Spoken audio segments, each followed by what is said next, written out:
What's going on today, guys? Let's get a look at my entire traditional knife collection. We're going to get started with one of my favorite knives. This is my Tom's Choice Barlow.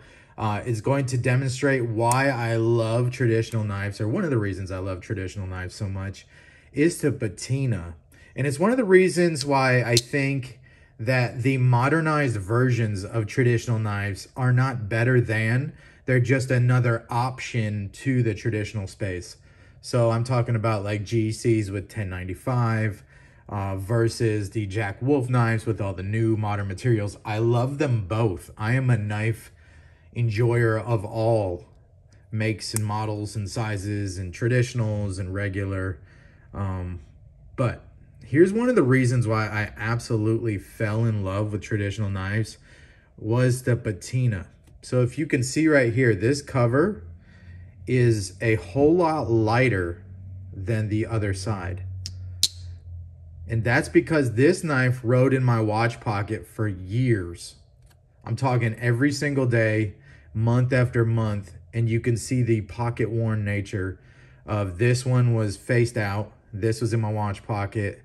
Every single step was rubbing that dark stain off of the saw cut cover right there.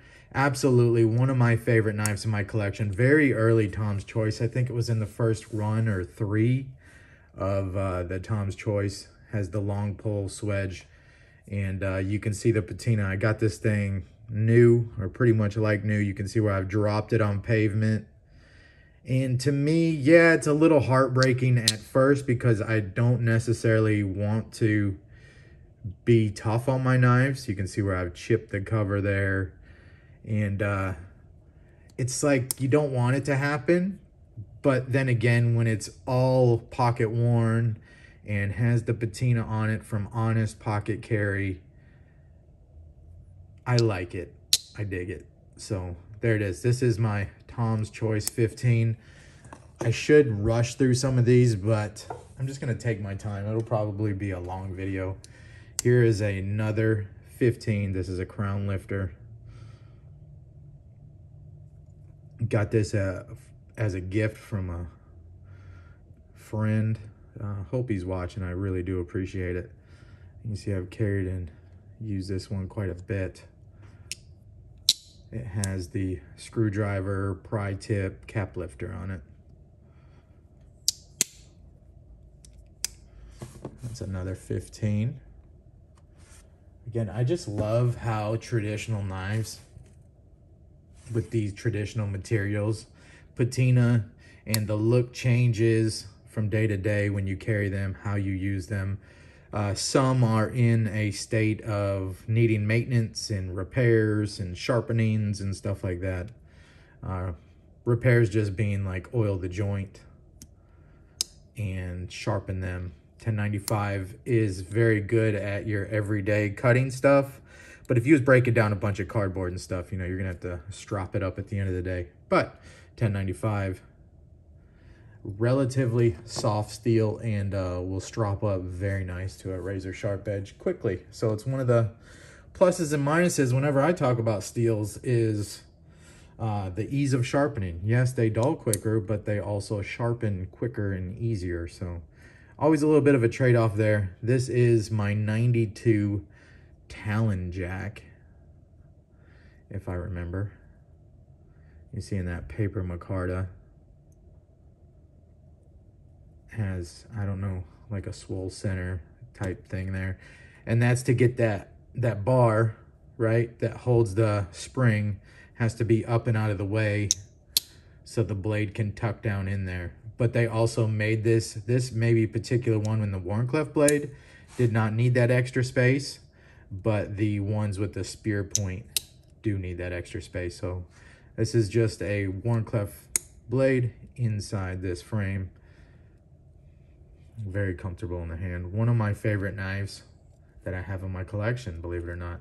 And I remember when you could grab these things for like 80 bucks, you know, kind of an impulse buy, but certainly not that way now. They're hard to track down, and I'm just glad I have what I have and kind of hoarded and held on to all these years later. Again, some of these are gonna have some more patina than others. This is the unexcelled version, which means it's gonna have the threaded bolsters. Usually it's a little more fancy version than the regular Tidy Ute series. No fancy threading. You can see right there, Tidy Ute, I believe I'm saying that right, with the hot dog shield. Just plain Jane, and I like the plain Jane ones. This is one of my favorite knives too. You're gonna hear me say that. I love my traditional knives. I love all knives. Fixed blades, modern knives. And there's just something about the handmade nature and the patina and how they change over time. And just how each one, even if it's a factory knife, is unique. I love this this jigging. I believe they call that green, I think it's green camel bone. I thought about sending this one off to Tom Crine. Might as well go ahead and show that one next. Here's an option too, if you guys are wondering like how you can carry these slip joint knives. You can get a sheath made, a clip sheath, and then you can carry it right in your pocket just like a regular knife. So that's an option. I have to check with the maker of this before I blow his spot up, but I will definitely do a video on that. So this is my Tom Crine regrind. Just got this one in on a trade. Had a friend throw it in to juice up the trade, and the trade came out kind of lopsided on my end. So I really do appreciate it. He knew this would be one of my favorite knives, and it absolutely is. I love this thing. This is a 43, so it's a full-size knife. Tom Crine, this is around 10 thousandths behind the edge. So when I was trying to get ready for this video, I accidentally had one hit me a little slice there. So, you know, it's just one of those things. You play with knives, sharp knives, you're gonna get cut. I did it in preparation for this video. Wasn't thinking when I swung it down and clipped me. Not this particular one, but this is my Viper. Again, Tidy Ute, which means there's no special threading. Usually more basic handle materials. Usually not a long pull. You'll have a nail nick. And then this one does have a swedge, but some of them do not. But I absolutely, again, I love traditional knives. I love the patterns. I love how they feel. A lot of them are really ergonomic in your hand because there's no clip. A lot of them are time-tested patterns that have been around forever. They're just traditional knives for a reason. They've just been refined over years and years. So this is GEC's take on the Sodbuster. So it has a wider handle. This one was 01 tool steel in their Farm and Field series. Let's see, what are these 71s? I can't see in there. Again, I don't really oil these knives like they should be. Yeah, I believe that's saying 71 in there. It's the first two digits. Anyways, love this thing as well. I need to go ahead and put another lanyard on it, and I can carry it in my clip sheath right here. Nice thick handle. I mean, this stronger walk and talk than most of the other GECs. I started buying GECs when they first came out, and some of them were absolute nail breakers to pull out. So then after about a year or two of them being out, they went ahead and loosened that up. And then when they went to the Farm and Field, they tightened it back up to about how it was originally. So along with that one, we've got the Hayen Helper. You can see where some of the billboarding was. You wouldn't think that a hawk bill blade like this would be super useful in EDC, but it absolutely is. And even for food prep, it will surprise you. Again, it's not ideal for food prep, but it will certainly get it done. You can see I've got some patina on here where we were out and about. And just keep in mind, a lot of these knives I've had for 10 years or more. So I have peeled apples and cut food and cut chicken nuggets and things like that when we were out with the kids when they were way younger. These days I don't really tend to patina my knives too much because I don't cut a whole lot of food, and that's where a lot of that rainbow coloring comes from. But you can see I've used this a little bit to prep some food. I really like this knife.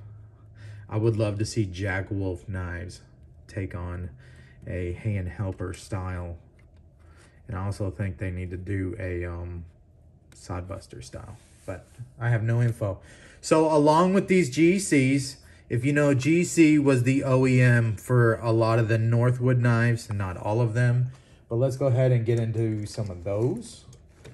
And what I have, again, the model is going to slip me. I believe this is a Burnside Jack that I have cut an easy open mod into. So you can pinch it open real easy.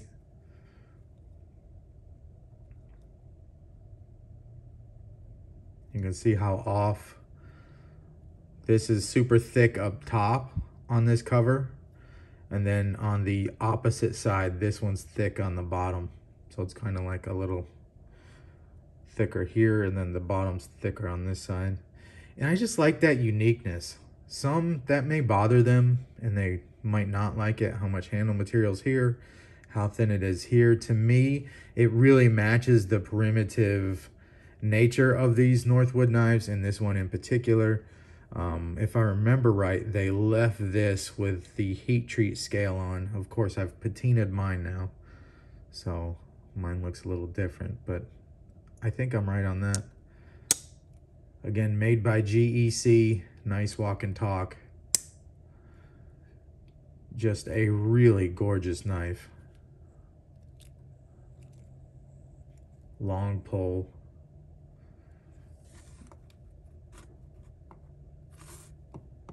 I'm definitely not going to be able to get all these on camera at the same time. So here's another Northwoods knife, maybe the crown achievement of my collection for traditional knives, but there might be one more that I just personally, for looks alone, I don't know, this one's close. I can't pick a favorite, they're like children. This Fremont Jack in pre-ban ivory. You can see I carry and use this. I did polish the blade. That is like a mirror polish, but you can see where I've cut some things with it.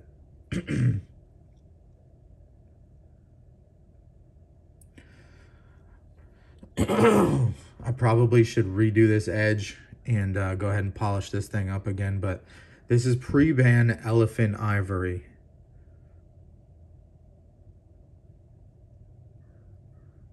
I have no idea what these go for nowadays.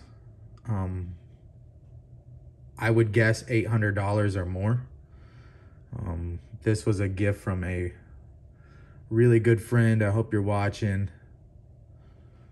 Still have it. He bought one for him and one for me. I've done some work on some of his knives, and that is just an awesome piece. I love throwing in my pocket. And I've taken it to a lot of weddings and a lot of dressy events. So, again, one of my favorites, and the story of seeing my cousin get this knife, fall in love with knives, and then I think it was a little too big, or maybe it got too shiny, or I'm not quite sure what the story was, or maybe he just wanted to make my day, and I really appreciate him for this one, and he knows who he is. Thank you. This is the Madison Barlow in saw cut. Again, one of my favorite knives is this Tom's Choice in saw cut. So to have a matching pair is just an absolute dream. Love GEC's saw cut. And this is a full-size knife. I've had it for a year or more, and I haven't cut anything that would mark the blade up. I think I've cut a few packages open, and I know I can just polish the blade back. Like, I can mirror polish and do all the things that would be needed to restore this knife. And one day, now that we've got it on camera, I will start using it and patinaing it and creating my own little story on the knife, much like I did the Tom's Choice. I just haven't had the heart to do it yet. It's just such a pretty knife. They are pretty hard to find now, especially in this saw cut. When you do see them go up, they're expensive now. But I would never sell it. You can see I'm a hoarder. I like the story on it, and I absolutely love this knife, and it's a large knife. You could actually carry this with a smaller boy's knife or something if you wanted to. But all right, so I don't have as many traditional knives as I had thought, but let's go ahead and run through a few case models, and then we will get into all of the Jack Wolf's knives together. I'm gonna line the case up over here, and maybe we can try to fit Jack Wolf in over here. This is a case Peanut. Had this for years and years. On the Blade forums, there used to be, and there might still be, a Peanut like enthusiast thread where they would post all their peanuts. It's a very tiny 3-finger knife. Case does a very nice Peanut, and this is in their stainless. I forget what they call it. Maybe it's just stainless. I forget what they call their stainless models. But anyways, that's the Peanut. Had it for years. I don't carry it too much anymore. And then we can get into, well, let's save the chestnut bone for after. So let's go a little bigger. And I forget what this is. I forget the model they call it. It's just like a trapper. This is a large knife. Very large and skinny. And their CV steel, and then their yellow Durlin. The story on this knife was I forgot my knife one day when I went to work, and I was passing a little farmer's place, and this was in their case display for like 30 some bucks. So I just went ahead and bought it and had a knife for that day. So I don't know if we're gonna have to start lining them up like this, because that's clearly not gonna go there. Then we have the yellow mini sodbuster by Case, again with their CV steel. I like their CV. This knife was about 20 bucks at the time from like Lowe's Hardware. I'm gonna have to get a little sip of my drink here.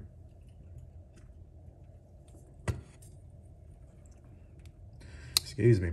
The walk and talk is terrible on this thing, and you can just see how far Case is behind. Again, I'm not shaming Case. This is a collection video, but so you can see everything. Let's go ahead and put these together temporarily, because I have the chestnut version in CV steel.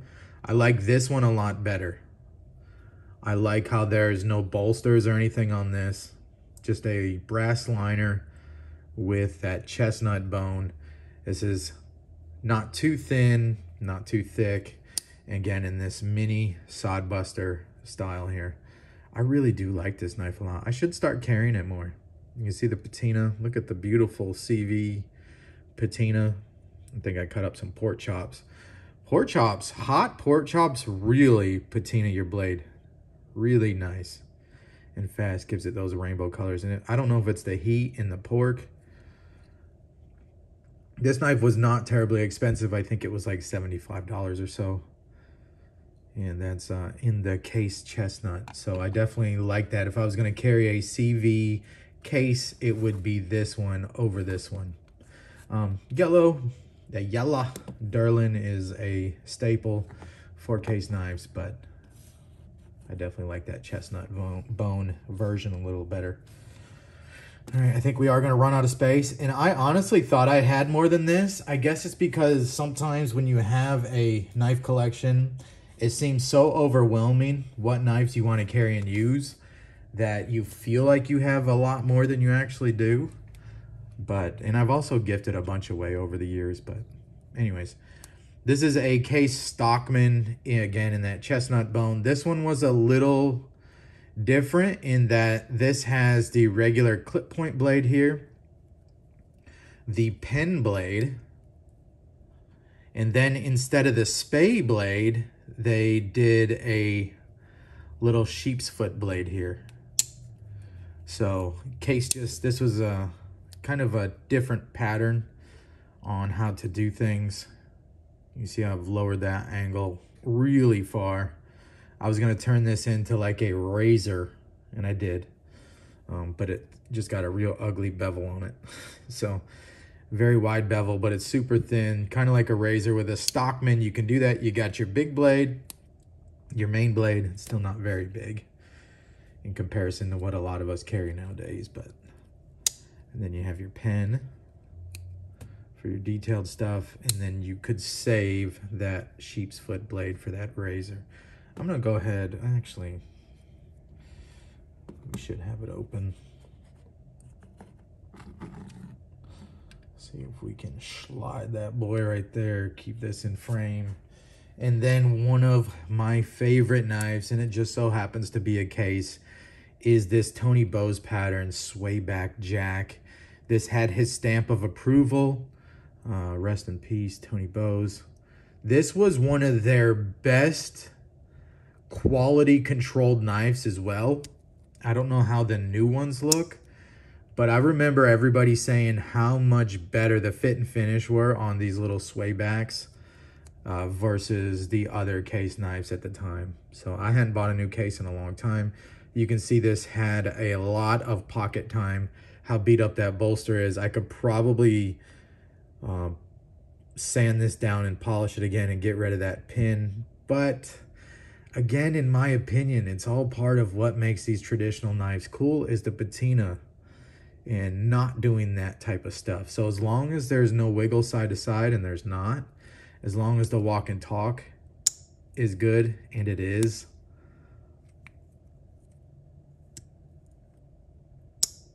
for a case, that's awesome. You can see they brought the back spring all the way up and around for the pen blade here. And I love this one in chestnut bone with the CV. I don't have many 2-layer traditional knives, and this one is a very good representation of a nice pattern with a 2-layer blade that doesn't get too thick, and that is super useful and is an awesome secondary knife. You can certainly carry it as a main knife. The blade's a little small to me, but you know, most of our EDCs don't go over needing that type of blade. I absolutely love this one. Case, man, if you guys could get back in the game, I should buy a new case because I'm kind of speaking a little out of pocket. I don't know what their newer stuff looks like, but I am rooting for Case just as much as I'm rooting for GEC. I would love to see them step up and build the knives to these tolerances, and you know, I would just love to see it. I'd love to have more options. I love traditional knives. They're like, I can't describe it. They're like art pieces. They're functional art. And I also love the walk and talk of slip joint knives. So they're very fidgetable to me. I can understand why some people don't see that, but they certainly are fidgetable. Let's go ahead and get the Jack Wolf knives in here, and then we will expose some of the little dirty birds and things like that that I kind of don't count in my collection, but they are traditional knives, and they are old traditional knives. So let's go ahead and do the Jack Wolf knives.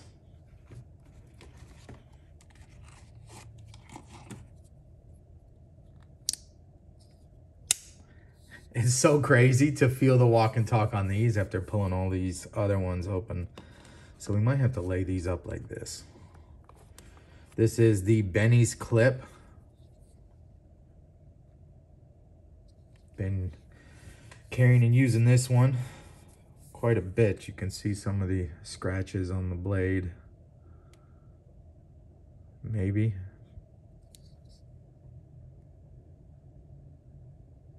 Anyways, Benny's clip, love this model. I'm almost gonna have to try to tuck them in right here. And then we have, let's go ahead and do a couple clip points while we're here.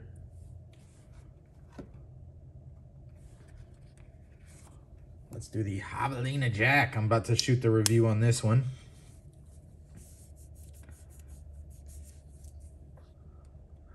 This one is in that Brittany blue, I believe they're calling it. Because you can't say Tiffany blue. Look at that fat carbon. Again, I'll have the review up shortly after this video, or maybe before. So there's some clip point. We got another clip point here for you. This is the Cyber Jack. Again, I love the modern materials in these knives, these Jack Wolf knives. I had a question saying, actually I should save that for another video because I know a lot of people aren't gonna make it as far along in this video, 25 minutes. But I had somebody asking a question, do you like the Jack Wolf knives better than? And I can't say I like them better than. And I think if you asked even Ben, the creator, founder, owner, one of the like very few employees of Jack Wolf Knives, if he likes his knives better than his Jack Wolf knives, I think he'd have, it wouldn't be a very clear-cut answer because I know he has a large GEC collection. They're just different. It's a great option. This is the K9 Jack in this dog leg pattern. Again, much like this dog leg here. They're different in that they don't take the patina.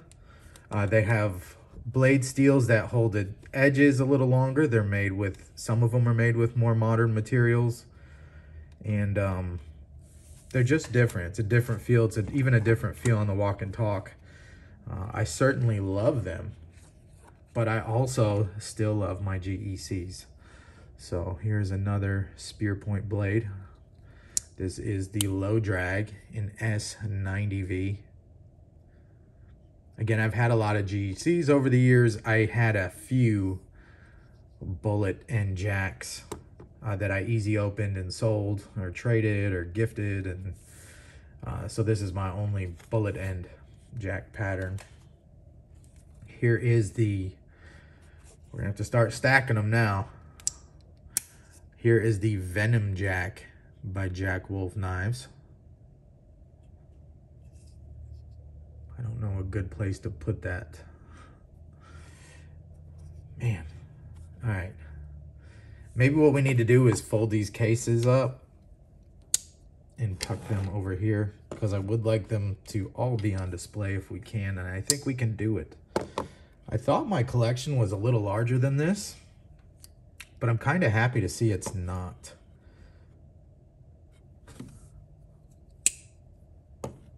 I never really set out to build a knife collection. Does that sound crazy? I was just trying to find a good EDC knife. And then I tried to find the perfect EDC knife. And then I found it. And then I went on and found 100 other knives that were perfect EDC knives. So that's kind of how the knife collecting thing goes. Oh, this one's perfect. Let's find more that are also perfect for EDC. Again, I'm being funny. I don't think any knife is perfect, but some of them come very close. This is one of them. I absolutely love this Vampire Jack. I know it sounds like lip service because I said I love all these, but honestly, look at these on the table in front of you right now. We're not done yet, I don't think. Maybe we are done. No, we're not. We are not done. And tell me that there's a dud in here. I don't see many duds, honestly. I'm about to show you, well, I'll show you one more beautiful piece And then I will show you some that are not quite duds, but they need some love. So this is not a Northwoods. This is my custom made Tracy LaRock slip joint traditional knife. Very large, very well made, just an art piece. I absolutely love this micarta. It was a gift from a friend, and I hope he's watching. I don't know if he wants me to call his name out or not. And I still have a package to send you, brother. I know. Hope you're watching. This is the Tracy LaRock custom. I have no idea what the model is. This was one of his, not an early slip joint, but this is probably 5 or 6 years old at this point. Nice walk and talk. Let's not ruin the walk and talk.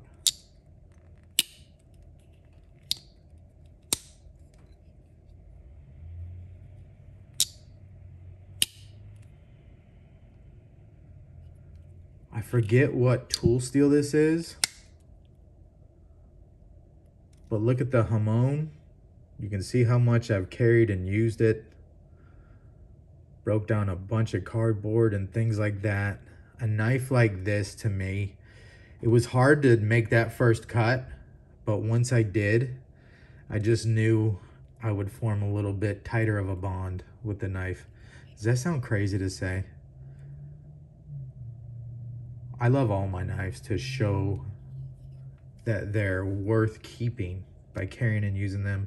Again, and to me, it would be a shame to have a knife like this custom-made knife that had somebody's time, heart and soul into it, and it was a gift from a friend, and then to just lock it away in a cabinet and never carry and use it. To me, that would just be a shame. Everybody has to do what they want to do, but in my opinion, this knife's value to me went up when I start carrying and using it. And I will never ever sell it, trade it, gift it, anything like that. And again, for all those reasons is why I need to start carrying and using and patinaing this Madison Barlow. Because to me, this thing just looks better with age. I love this thing. Beautiful contour. I love it. It's perfect in every way.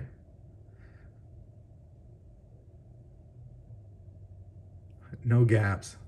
You can see how he's milled out the liner to make room for the blade, and it clears that. And if you could, you can't take this knife apart, but if you could, I bet there's internally some washers that are milled into the liners there.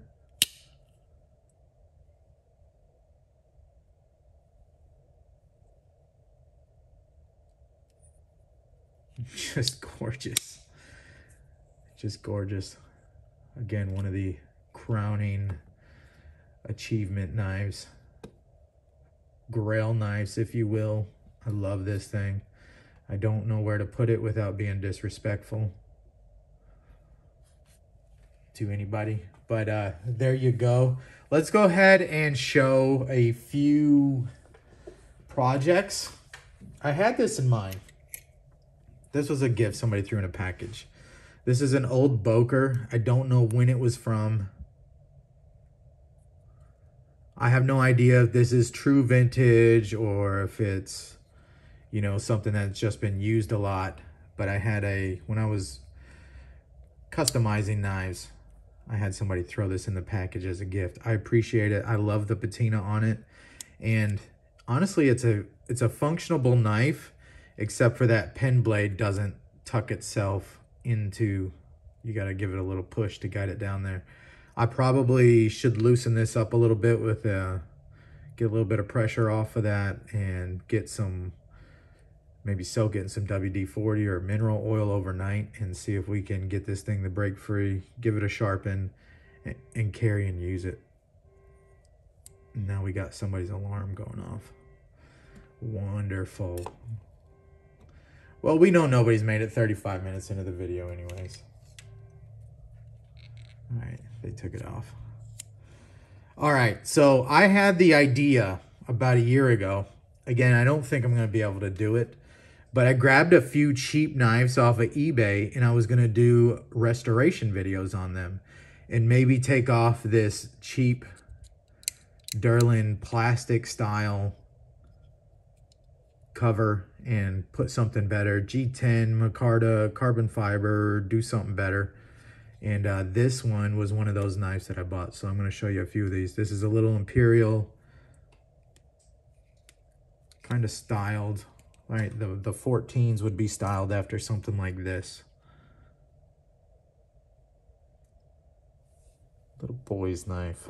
I think I paid under 20 bucks or something like that from eBay. And I was looking for these knives. This is unique in that it is a two-bladed knife.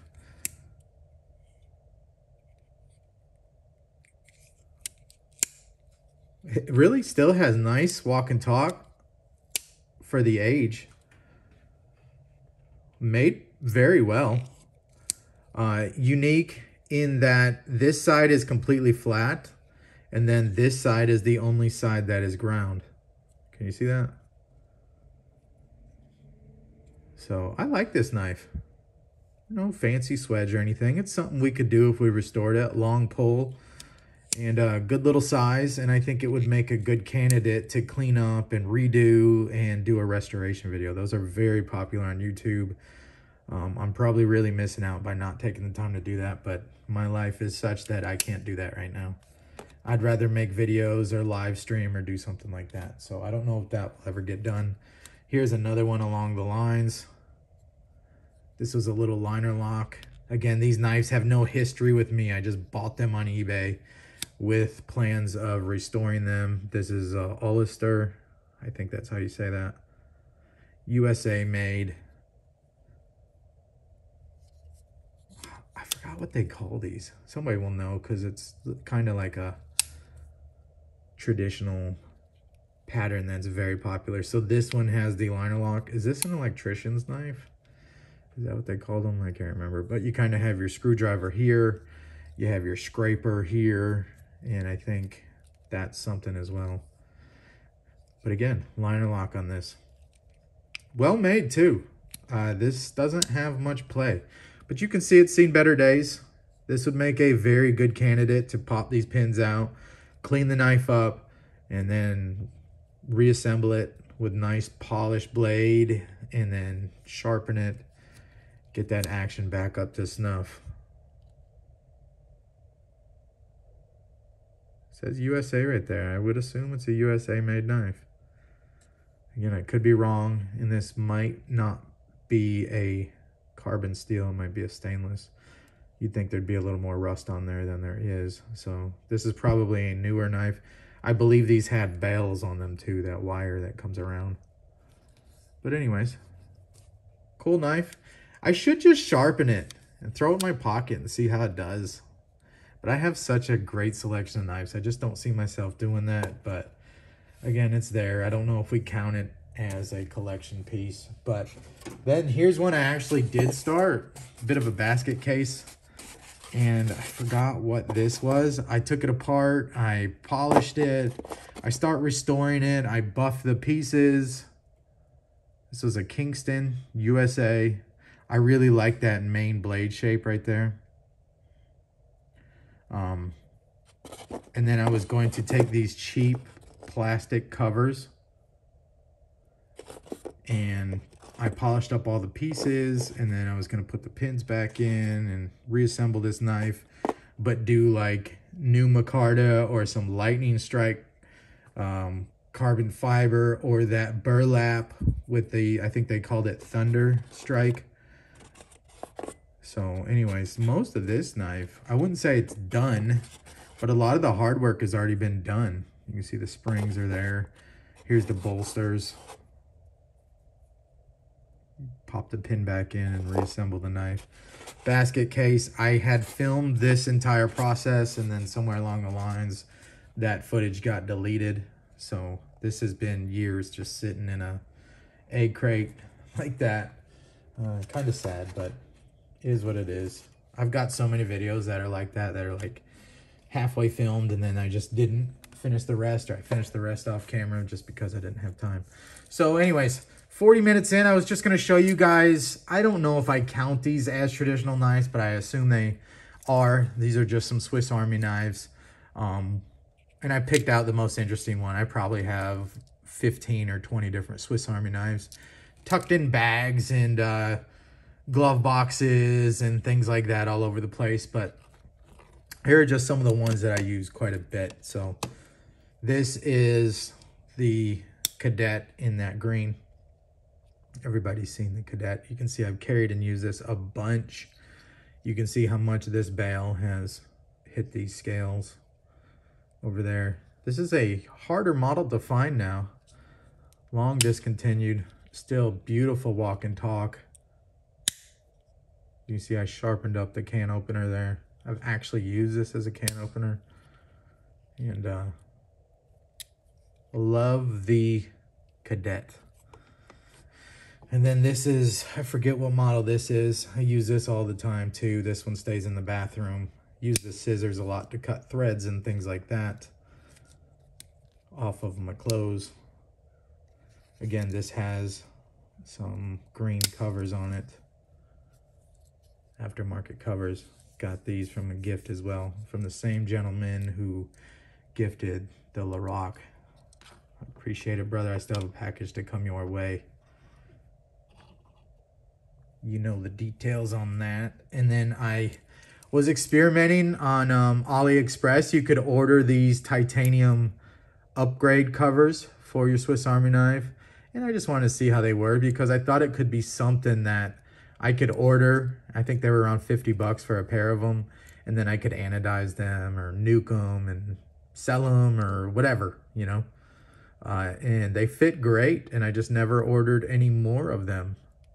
This one looks like it could get pressed on a little better. Maybe held down with some glue or something. But I mean, I just barely pressed those things on there. And hadn't touched it in a long time. Probably could benefit from a little bit of glue, huh? Maybe we could pop it off right now and look at it. Yep. So you can see how that presses over that brass rivet right there. They have the milled in to put your toothpick and tweezers on there. Again, you might need a little bit of glue or something to hold that thing down. But anyways, that's my traditional knife collection. I kind of don't count these. I kind of don't count these.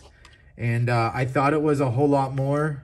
I'm actually a little relieved because it feels not quite as overwhelming to actually see everything out and together. And it makes it feel like I can honestly manage this many knives and carry and use them and upkeep them. And it's been a really fun video. Thank you guys for hanging out for 43 minutes. I have many more videos to come. I promise you, knives are still one of my main passions, and I just need to take a little more time to make them. If you made it this far, please use the word sharp in the comment below to let me know that you made it this far. I have another video where that's going to actually come into play a little more, this sharp hashtag thing.